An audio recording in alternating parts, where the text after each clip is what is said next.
I am Brian Champion, the Political Science and World Politics Librarian and coordinator of the House of Learning Lectures. We welcome students, colleagues, faculty, and invited guests here today to hear from Professor Chad Emmett of the Department of Geography deliver a lecture entitled Taking Root, the Growth of the Church of Jesus Christ of Latter-day Saints in Indonesia. The library sponsors two main lectures and lecture series: the House of Learning Lecture Series and the Alice Louise Reynolds Women in Scholarship Lecture. Through these lectures, the library brings together scholars and students to engage in a civil discussion of ideas, and in so doing, the library contributes to building a learned community which fosters the faithful life of the mind. The House of Learning Lecture Series title is taken from the 88th section of the Doctrine and Covenants, verse 119, where the Lord instructs the saints to prepare every needful thing, even a house of learning. Because the library is the campus repository for the literature of all academic disciplines and scholarship, the library is well positioned to be considered BYU's House of Learning. The Harold B. Lee Library takes seriously its campus role as the intellectual heart of inquiry and knowledge, and is honored to provide this House of Learning lecture today. Now, about today's lecturer. Professor Chad Emmett earned a baccalaureate degree in secondary education from Utah State University and an MA in International Relations and Middle East Studies from BYU in 1983. He continued his graduate work at the University of Chicago, where he earned a PhD in geography in 1991. His interests in the Middle East and Islamic studies have a long genealogy.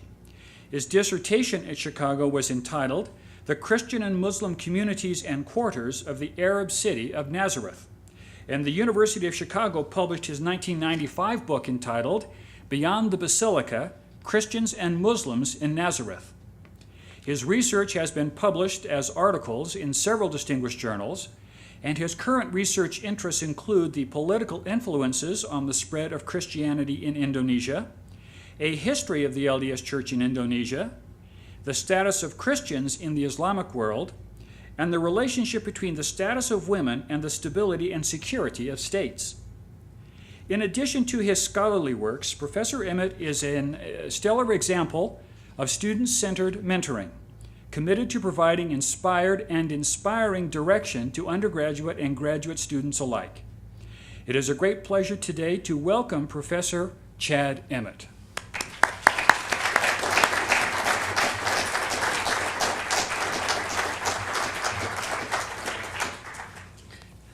Thank you. I'm honored to have been invited to give a House of Learning lecture today. My topic today is one that is dear to my heart. 30 years ago this month, I began my missionary service by entering the Provo LTM to study Indonesian. I knew nothing of the history of the Church of Jesus Christ of Latter-day Saints in Indonesia at that time. Since then, I have come to know much about the workings of the Lord and of the growth of the church in that tropical archipelago. I thank Professor Lanny Britch for inspiring me to document the growth of the church. When his book, Nothing More Heroic, the compelling story of the first Latter-day Saint missionaries in India, was published a few years ago, I was touched by the diligent efforts of the early missionaries in India over a century and a half ago. As I heard Professor Britch talk about these individuals, I realized that equally heroic peoples have helped to establish the church in Indonesia, and that their story did not need to wait 150 years to be told. Indonesia is a beautiful land of tropical rainforests, volcanoes, rice paddies, spices, and big modern cities. It is the fourth most populous country in the world, and it is the largest Islamic country in the world.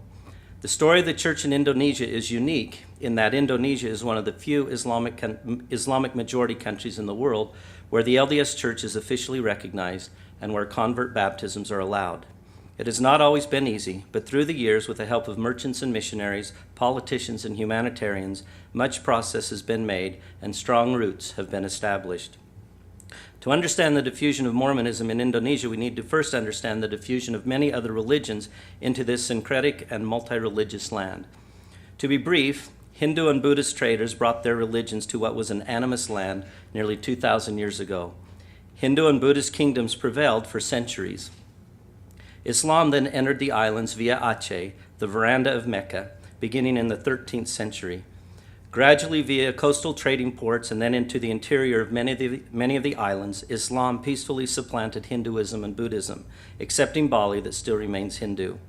Islam was still on the move when Portuguese merchants brought Catholicism to the eastern Spice Islands in the beginning of the 16th century.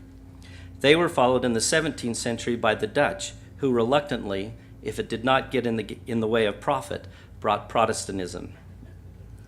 The continuous flow of religions into the region left the Dutch East Indies with strong and varied religious communities. This diversity led to a fundamental schism within Indonesian society about what the nature of an independent state should be.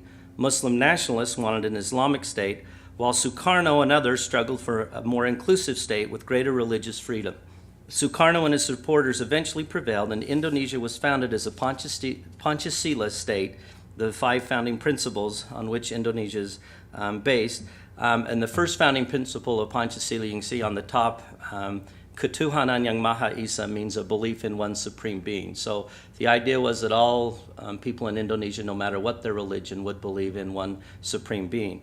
The Pancasila also recognized 5 official religions: Islam, Protestantism, Catholicism, Buddhism, Hinduism.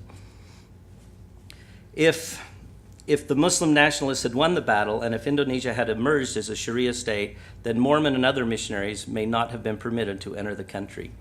A communist coup in 1965 led to the fall of Sukarno. His successor, General Suharto, also rejected the idea of Islam being a state religion. The communist coup that brought Suharto to power had lasting impact on Christianity in the country. It is estimated that in the aftermath of the bloody massacres that followed the coup, as many as 1 million Muslims on Java converted to some form of Christianity. Following a long history of religious diffusion and conversion, the establishment of a pluralistic state, and the political upheavals that compelled peoples to seek comfort in religion, the late 1960s seemed to be an ideal time for the LDS Church to enter Indonesia. One couple was in the right place at the right time to help. During World War II, Maxine Tate from Tooele, Utah, served with the Red Cross in the Philippines. There she met and married Pete Grimm. Following the war, they remained in Southeast Asia and set up a profitable shipping company. Throughout the 1950s and 60s, Pete and Maxine Grimm would travel throughout Indonesia on their boat, the Lanakai. In her travels, Maxine was always a missionary, distributing cases of the Book of Mormon in both Dutch and English and other church pamphlets that she would hand out to harbor masters and merchants in every port the Lanakai visited. On one stop in Jakarta, they met Jan Walando, shown here in the center with the dark glasses, a Christian from northern Sulawesi and a close friend of Presidents Sukarno and Suharto. And just by way of information, the man on the left is Ludi van der Hoven, the first branch president in Jakarta, and the man on the right is G. Carlos Smith, the mission president of the Southeast Asian Mission when Indonesia became a mission, part of the Singapore mission. Jan Walando, in talking with the Grimms, the Grimms channeled most of their, business through Jan Walando, and he became a close confidant and a close friend with the Grimms, and he and Maxine would have religious discussions, and Jan Walando at one point expressed a desire to be the first Mormon to be baptized in Indonesia. During one trip to the U.S., Walando even met Apostle Ezra Taft Benson and encouraged him to send Mormons to Indonesia. Sister Grimm also encouraged leaders of the church to considering opening up missionary work in Indonesia. In 1969, Sister Grimm arranged for Jan Walando to help President Brent Hardy of the Hong Kong-based Southern Far East Mission to navigate and negotiate the inner workings of the Indonesian government. Permission was granted. On Sunday, October 26, 1969, Elder Ezra Taft Benson dedicated the land for missionary work. He was accompanied by Elder Bruce R. McConkie. At the time of the dedication, there was only one Indonesian member, Sutrisno. He had come to know the church through two LDS professors who had spent time teaching in Indonesia. The rest of the LDS community was made up of several expatriate families living in Jakarta. The first 6 missionaries from the newly established Southeast Asia Mission, headquartered in Singapore, entered Indonesia and Jakarta on January 5, 1970. They entered with no language training and no published church materials. Much of their time was spent on getting materials translated and formalizing all of the necessary legalities. Over the next few years, 8 branches were established in the 8 major cities of Java. For the first few years, the missionaries were allowed to go door to door, but then in early 1974, a countrywide ban on door-to-door contacting was enforced. Since then, missionaries have had to rely on meeting people through member referrals, through teaching English classes and participating in service activities, or while riding buses, shopping, visiting a park or zoo, asking directions, or any other creative way to start a conversation and eventually end up with an invitation to visit them in their homes to talk about religion. The growth of the church during this period was slow but steady. The average baptismal rate was usually about 3 baptisms per missionary per year. Here you can see a group of converts in 1976. The one on the far right, giving the thumbs up, is Subandrio, at the time known as Yo-Yo. At the time of his conversion, he was a fun-loving kid of 19 who was fellowshipped into the church by members. Now he is an area authority 70 who has been using his experience from church service in Indonesia to help guide the young and rapidly growing church in Cambodia. In the first 4 years, 98 foreign elders were called to serve in Indonesia. They entered without troubles. However, beginning in August 1974, 3 groups of missionaries had difficulty getting visas and ended up staying in the Hawaii LTM and even the Hawaii mission for several extra months before finally getting permission to enter Indonesia. Once the entry problem was cleared up, visa problems shifted to remaining in the country. All foreign elders called to Indonesia from 1976 on were required to go out of the country every 6 months for visa renewals. This exodus every few months to Singapore disrupted missionary work, but it gave missionaries a chance to enjoy A&W root beer and hamburgers. The first 2 local missionaries, and you can see one of those 2, Elder Suharto, were called in 1975. And in July of that year, the Indonesia Jakarta mission was formed with Hendrik Hout as president. He was a Dutchman who was born and raised in colonial Indonesia. The next year, the first welfare service sister missionaries began serving. In the right photo, in the center, you see Sister Mary Ellen Edmonds, who was serving her 3rd mission at the time to help get started the welfare service program. Her companions are Sister Darcy on her right and Sister Endong on her left. In an effort to build better government relations and to help educate Latter-day Saint children, the church established an elementary school in Jakarta in 1976. Here you can see the principal and teachers, and here you can see the pupils dressed in their traditional finery for the dedication ceremonies. The tolerance for Christian missionary activity during the first decade of Suharto's rule fostered frustration among Muslims. While Suharto saw missionaries as state-building tools, particularly among animist people in the less developed regions of the country, Muslims saw the success of these missionaries as a threat to ever achieving an Islamic state. Pressure from an increasingly active Muslim community prompted the Minister of Religion in August 1978 to issue 2 decrees to severely limit the ability of foreign missionaries to work in Indonesia. Islamic groups welcomed the new decrees because they specifically targeted Christian missionary activities. Christian groups, however, felt as if the decrees were unfair because it weakened the founding concept of freedom of religion. Christians also emphasized that many of the Javanese Muslim converts to Christianity were Muslims in name only, and that Christianity was therefore not a threat to true followers of Islam. In October of 1978, the Indonesian Council of Churches issued a message calling for a return to true religious freedom by acknowledging the universalizing nature of religions and the requirements therewith to engage in missionary activities. The implementation of the decrees was not instantaneous, in part because of the vocal Christian opposition, which led to the suspension of the decrees in January 1979. Even with the temporary suspension in place, the government was still gradually able to cut back on foreign missionary influence by not issuing new visas or visa extensions. It was not a systematic process, and so while some missionaries were leaving Indonesia due to the government denying them visa extensions, other missionaries were entering the country on new short-term visas.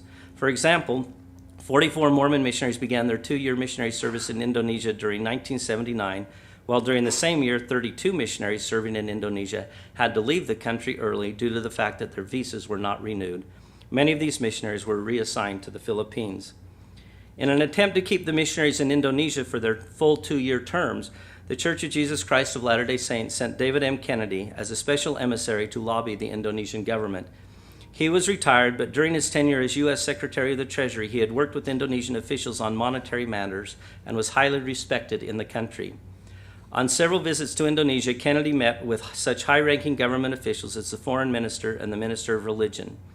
He was often promised more visas or extended visas for missionaries, but these promises seldom came to fruition. The final foreign Mormon missionaries left Indonesia in August 1981. For the next 20 years, the church in Indonesia was solely an indigenous church with only limited outside help. Amazingly, in family after family, all the children chose to serve missions. For example, all 7 of the Noni children, seen here in a 1977 photo, grew up and went on missions, proudly noted by their widowed mother in a 2002 photo. And all 6 of the Hamid children, the 5 oldest of which are seen at the left in this 1975 photo, chose to go on missions. On the right are 5 of those 6 children with their widowed mother in a 2002 photo. In the 1980s and 1990s, mission governments ping-ponged from Singapore to Jakarta to Singapore, and then finally back to Jakarta. When the mission was headquartered in Singapore, one counselor always served from Jakarta with the task of overseeing local missionary work.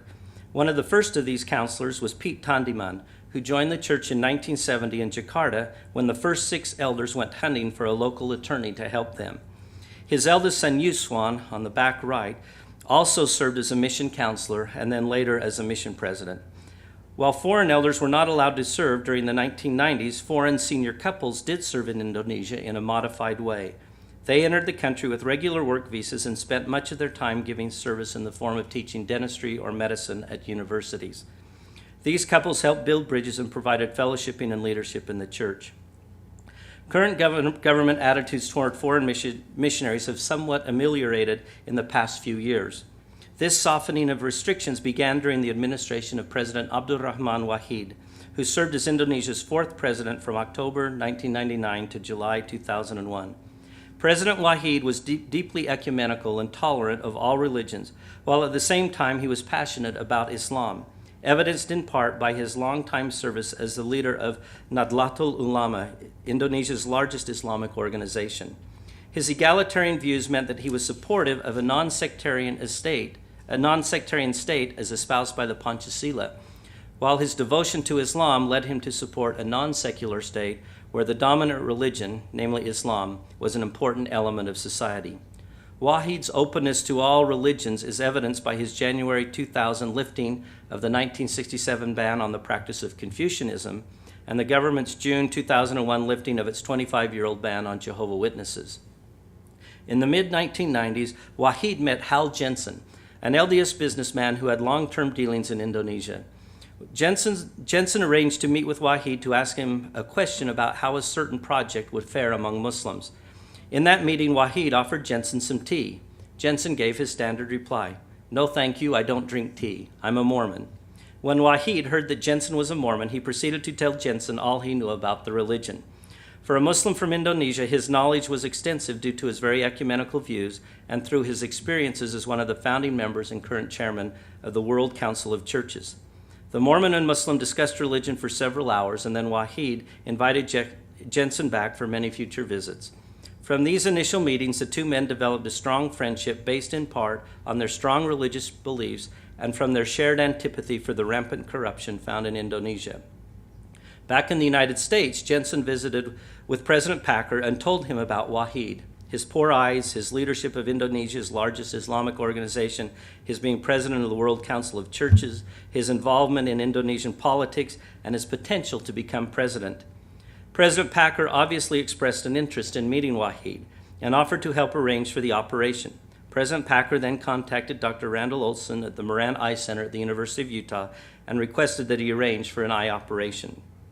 Wahid was accompanied on his visit to Salt Lake City by Alwi Shihab, the third man from the left in this photo, who at the time was teaching Islamic law at Harvard and who later would serve as Wahid's foreign minister. When Wahid arrived in Salt Lake City, he received a blessing from Elder Neil A. Maxwell, had the operation, which offered only little improvement in one eye, and then met with the First Presidency, at which time President Hinckley also gave Wahid a blessing. Wahid also traveled to BYU for a Saturday lunch with faculty and leaders, as shown in this photo. Wahid then returned to Indonesia, where he jumped back into the unpredictable and oftentimes troubled political landscape. 2 months after his visit to Salt Lake City, Wahid surprisingly emerged victorious as the first truly democratically elected president of the world's newest and third largest democracy. Less than a month later, Wahid embarked on his first major international trip. One of these stops was Salt Lake City for a follow-up appointment at the Moran Eye Center. During this visit, he once again stayed in Hal Jensen's Deer Valley home, where he used part of his time to finalize the formation of his government. He was also able to meet for a second time with President Hinckley. During this visit, Wahid extended a presidential invitation to President Hinckley and President Packer to visit Indonesia as his official guest. They accepted the invitation. Plans were put into place, and a visit to Indonesia was included on the itinerary of President Hinckley's January 2000 trip to the Western Pacific region. Then in December of 1999, Christian-Muslim conflicts flared again in the Maluku Islands and on the island of Lombok. Given the growing sectarian unrest in certain parts of the country, church security was obviously concerned about the safety of President Hinckley. On January 19, 2000, at 11:00 p.m. Jakarta time, President Hinckley's secretary, Don Staley, called Mission President Subandrio. A young-looking Energizer bunny is how I would describe him. This is just a few years before that call would have been made. President Subandrio got a call from Don Staley to discuss security concerns about the planned visit. Brother Staley told Subandrio that the brethren were currently in a meeting and that after the meeting, President Hinckley would like to talk to him. As recorded in an email message, Subandrio then told Staley, "I will wait for the prophet's call if it takes the whole night." Subandrio goes on to relate, quote, "After I hang up the phone, I was nervous, worrying that the visit would be canceled. So I prayed very, very hard, pleading to the Lord that he will tell the prophet to come and take care of our country's problems. At 1:30 a.m., President Hinckley's secretary called and told me that President Hinckley wanted to talk to me. President Hinckley asked me about the security situation in Indonesia. I told him that there is a problem. However, when he comes, he will bring peace, good news, and blessings to the saints and the country. So I told him, please come. He said, okay, I will come. I'll see you in Jakarta. In Indonesian culture, and in particular Javanese culture, there is a distinct hierarchy that requires underlings to be subservient and respectful to elders. If Subandrio had chosen to act in a true Javanese way, he would never have been so bold or so un-Javanese as to directly tell President Hinckley what to do. He would have humbly said something along the lines of, do whatever you think is best, President Hinckley. But Subandrio was no longer a typical Javanese underling. He was a seasoned Mormon and a mission president who understood that his calling and responsibility in the church necessitated that he give sincere counsel when counsel was sought. President Hinckley was true to his word, and in January 2000, he became the first president of the church to visit Indonesia. He and President Packer spoke at the gathering of 1,800 Latter-day Saints. They also met with President Wahid. President Hinckley had asked President Subandrio if he had any special requests for President Wahid. Subandrio, with a local missionary force of only a few dozen, requested foreign missionaries be allowed to enter the country again. The request was conveyed, and surprisingly, Wahid agreed. It took a while to negotiate the bureaucracy, but finally, in early 2001, the calls came. They came to 8 unsuspecting, hand-picked elders from Canada, Germany, and Australia who had already been serving for up to 8 months in various missions of the Western United States. These young elders were called in by their mission presidents on a Friday and told that they were being reassigned to the Indonesia Jakarta mission and that they were to report on Monday to the MTC, again, for 2 months of Indonesian training.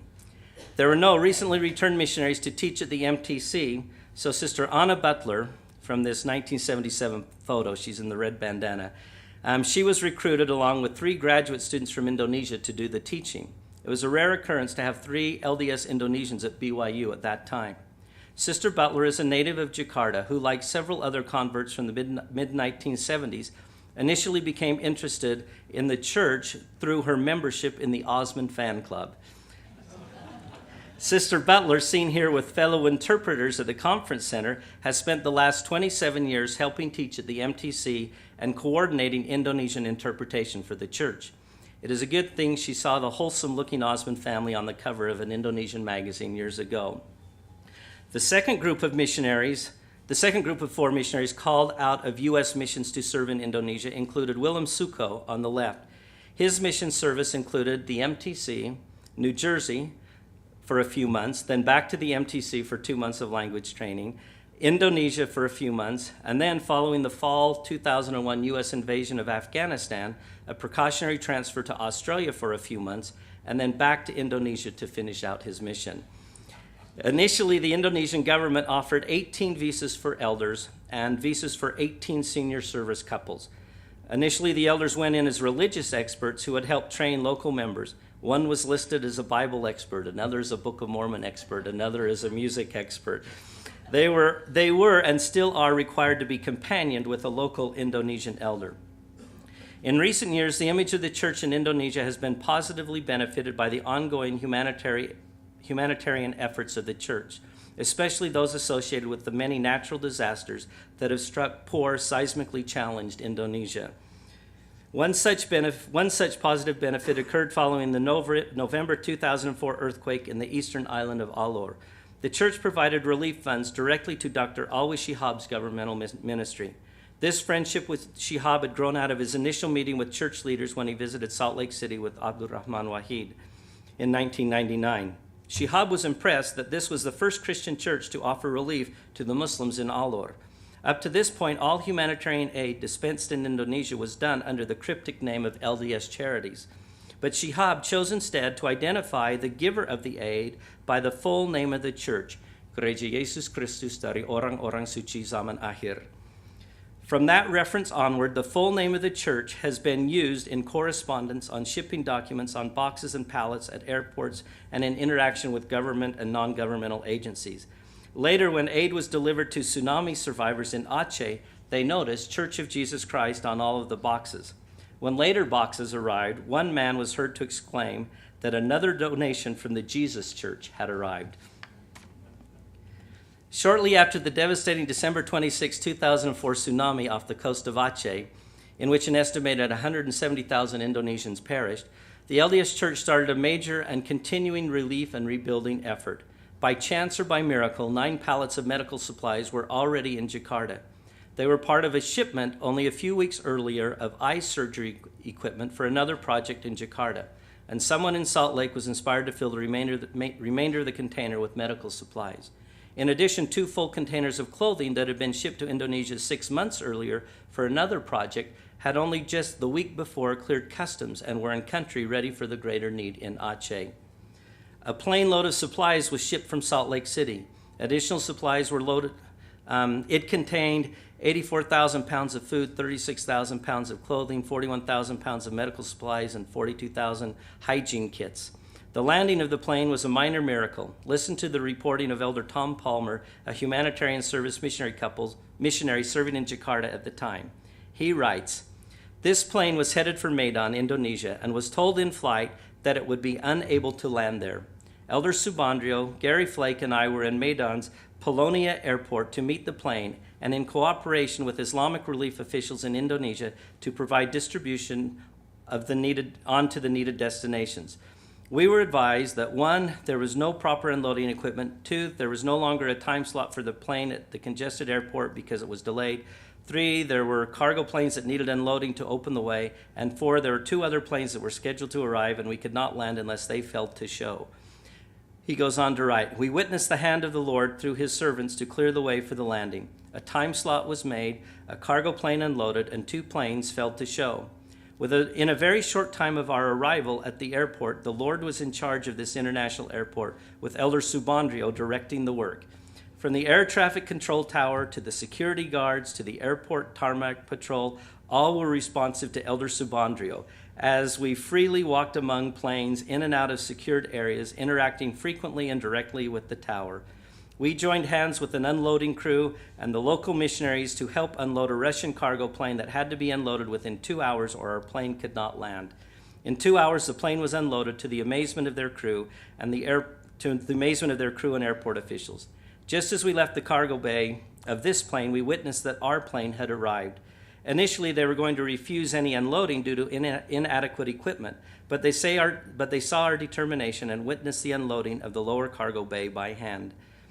A missionary in white shirt and tie on one end of a 100-pound bale of clothing and a Muslim brother on the other, we unloaded bell after bell. The crew of the airplane was so impressed with our young elders, they sent from the cockpit before their departure a package of goodies from the U.S." End quote. These supplies were augmented with local purchases which included food, water containers, medical supplies, and clothing, as well as 9,700 locally assembled kits, 50,000 body bags, 3,000 sleeping bags, 1,000 kitchen sets, handheld communication devices, and 100 motorbikes for medical personnel to use in traveling to isolated areas. For the next 2.5 years, supplies arrived and projects were implemented. Other projects included medical and surgical equipment for 10 hospitals, 3 ambulances, 4 vehicles, laundry equipment, dental unit, temporary housing for 50 single mothers, 5 school buses for displaced children, sewing machines for 900 families, sports and recreation equipment, trauma counseling and training, rehabilitation training and equipment, water and sanitation systems for 20 villages, a water purification system for an orphanage, 46 hospital beds, dental services for orphans, a water treatment system for an Islamic school, library books and computers for 4 schools, and the construction of 900 family homes. One of the other successful projects overseen by Elder and Sister Ham, shown in the lower right, included dragging washed-up boats to shore, fixing them, and then outfitting them with new nets and new motors. 84 boats have been repaired and have enabled hundreds of men to get back to work. These projects were done in cooperation with either an Indonesian government ministry or agency, including the Office of the First Lady, the Ministry of Health, and the Ministry of Social Welfare, with local Islamic organizations including Wahid's Nadlatul Ulama, the State Institute of Islamic Studies, and the Foundation for Islamic Education, and with international relief agencies and organizations, including Islamic Relief Worldwide, Adventist Development and Relief Agency, International Organization for Migration, and the Austin International Rescue and Relief Operations. In May 2006, $1.6 million in supplies were sent by the church to Central Java in cooperation with Islamic Relief International following a devastating earthquake. Once again, local members and missionaries provided food and relief kits and help for the afflicted. The aid has not gone without notice. Church leaders from both Indonesia and church headquarters are now well known and highly appreciated in Indonesia.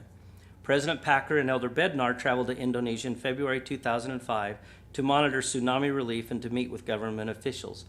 They were able to tour Jakarta's largest mosque, and with the approval of the head cleric, President Packer offered a prayer in which he, quote, blessed the mosque and all who attend to pray and worship. Last October, Alwi Shihab, who is now serving as the presidential advisor and special envoy to the Middle East, came to BYU and delivered a forum address. He was warmly introduced by President Packer. Both men spoke of their friendship and mutual respect and of the need to be tolerant and understanding of other religions. Earlier this year, President and Sister Jensen, the recently released mission presidents, and Elder and Sister Peterson, the recently released humanitarian service directors, were able to visit with the First Lady of Indonesia, who thanked the church for all of its assistance, some of which has helped fund projects of the First Lady's office. Just last month, I witnessed a district-wide enrichment activity in which Relief Society sisters and young women of the Jakarta district gathered in the South Jakarta Chapel to make 300 comfort pillows in anticipation of the next natural disaster. Last week I received word that these pillows have been included in church aid now being dispersed in West Sumatra following the September 12th earthquake in Bengkulu. And the woman who organized this, twice now they've made blankets or pillows in anticipation, and there's always an earthquake shortly thereafter, so she's beginning to wonder if she should stop anticipating.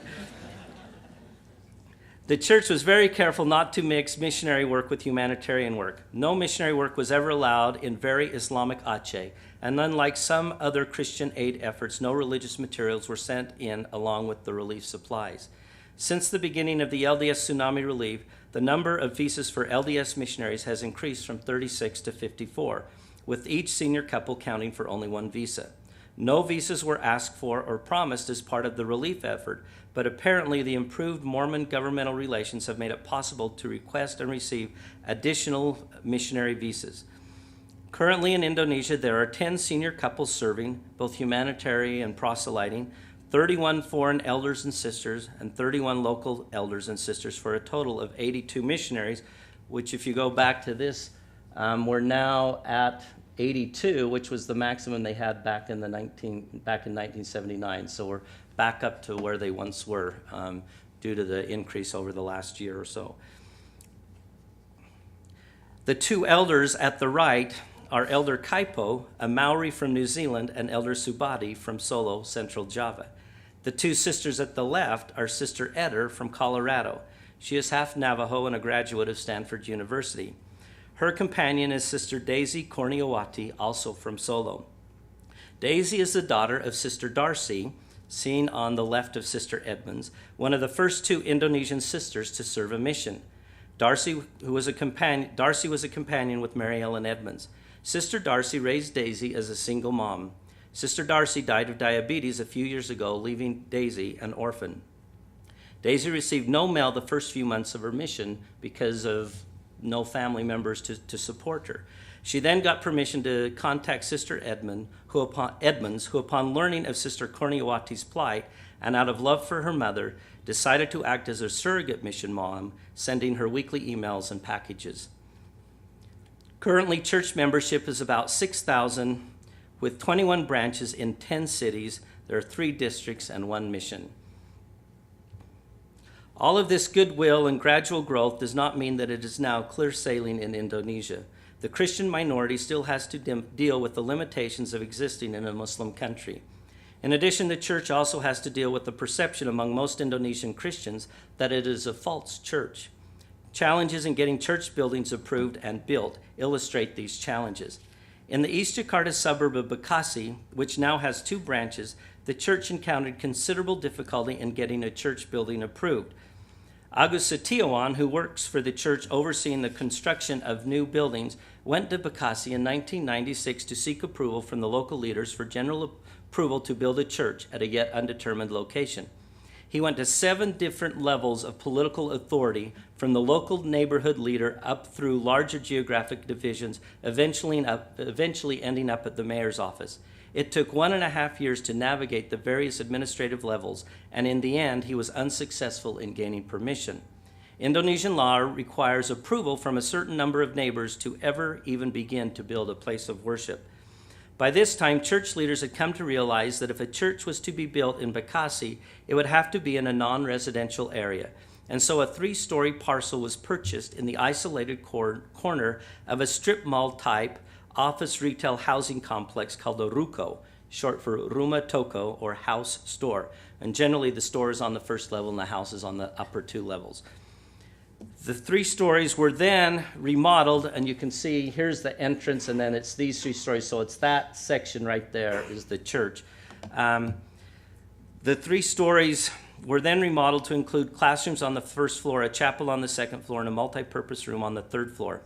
There is an angel Moroni on the front door to identify it as a Mormon church, but there is no official name of the church on the building, a steeple, or any other religious markings to identify it as a church.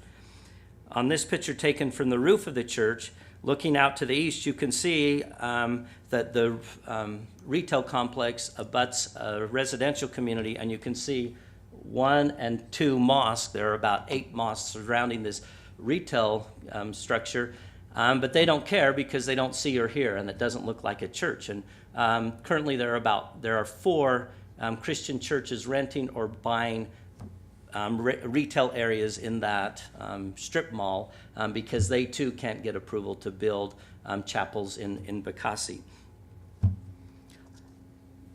In the West Jakarta suburb of Tangerang, which also has two branches, opposition by neighbors and administrative leaders to the building of any Christian churches led the LDS Church to seek refuge in another retail complex. So here you can see the main road. Here's the front of that retail complex. But not wanting to draw attention to the church decided to locate on the back, isolated side of this retail complex. And here you can see the LDS Church is 5 storefronts, 2 stories. The only marker is this, you can't see it very well, but it's an OSZA, which is Indonesia for LDS. So that's all that is there, is just LDS above one of the doors. And they have remodeled the inside. This is the chapel interior. It takes up 4 of the storefronts, and then upstairs are the classrooms and the offices. On a more positive note, in 2001, Subandrio went to Surabaya to obtain permission to build a second LDS chapel. The person selling the property was a friend of the mayor, and so he told Subandrio to write a letter of application for a building permit and take it to the mayor, who was a Muslim, for approval. Subandrio delivered the letter to the mayor, who then granted permission. Subandrio then took the letter to the lower administrative officials for their approval. They had no choice but to approve what the mayor had already approved. The large chapel was completed and dedicated in 2002. In Christian Manado in northern Sulawesi, the opposition to the church has come from fellow Christians. Last year, the church was drawn front and center into a religious debate about whether or not the Mormon church was Christian or whether it was a false religion. The debate began when elders traveled to a nearby city to teach a young man named Rusty, seen here in the blue shirt, whose sister had joined the church while working in Singapore. Christian neighbors objected and took the 2 missionaries to the police station for questioning. They were soon released, but a reporter got word of Mormons in jail and published an article, which then started a whole string of newspaper articles, many of them front page, focusing on the church. And here you can see the Hill Cumorah, the Angel Moroni statue, the Book of Mormon, the branch president, the chapel at the time, describing how there are only 45 members in northern Sulawesi. At the center of the debate was President Bobby Mongan, now in his 20th year as branch president. The media exposure brought to light that there was no record of the LDS Church having been granted official recognition by the provincial government. And just so here's President Mongan on the front page, and it says, "We believe in Jesus. We also celebrate Christmas and Easter." So he's trying to say, we are Christian. Please accept us, is what he was hoping. To gain permission, the church needed the approval of 3 Christian pastors. None would give it. So President Jensen and Elder Subandrio invited a group of religious leaders and pastors from Manado to fly to Jakarta to see the church in action. They spent 2 days learning about church doctrine, visiting the mission home and church offices, and attending Sunday meetings and even a baptismal service. They were surprised to see that Mormons had Sunday school classes centered on the Old Testament, and that baptisms were done in the name of the Father and the Son and the Holy Ghost. While favorably impressed, few were willing to stand up for the church. Finally, Jason Lasse in Tan, who is the Director General of Christian Affairs in the Department of Religion and who participated in BYU's Law and Religion Symposium a few years ago, traveled to Manado and told a gathering of pastors that he had visited Utah and met many Mormons and found them to be good Christians. He also told them that if Jakarta can give approval to the LDS Church at the national level, then the province of Northern Sulawesi can certainly do so too. In the end, 3 pastors finally gave their approval. This big to-do actually turned out to be a good thing for the church. With official approval, the church was able to rent space in a strip mall for a chapel in central Manado. And it's in this strip mall here, right there. So instead, now the members of the church can meet in central Manado instead of a house that was used as a chapel out in the rural areas and was hard to reach. Here you can see the strip mall church, and there prominently displayed is the name of the church, which is now okay in Christian Manado because we have official recognition. When I was in Indonesia last month conducting interviews, I had the opportunity to meet with many wonderful members. One couple was Brother Cianto and Sister Yanti from Bandung. They shared their conversion story with me. One day in 1999, Cianto bought a Book of Mormon, the Kitab Mormon, at a used bookstore. He read it and believed, but didn't know what church used the Book of Mormon. He never noticed the name of the church in the front of the book.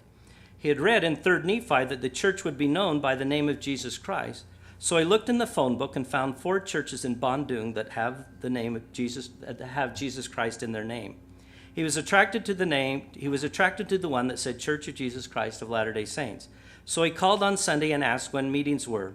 The next Sunday, he decided to give the church a try, still not knowing if it was the Book of Mormon church. As he was walking in through the gate to the chapel that you see here, he saw a teenage member carrying her Book of Mormon, and from that, he knew he was in the right place. He was taught and baptized.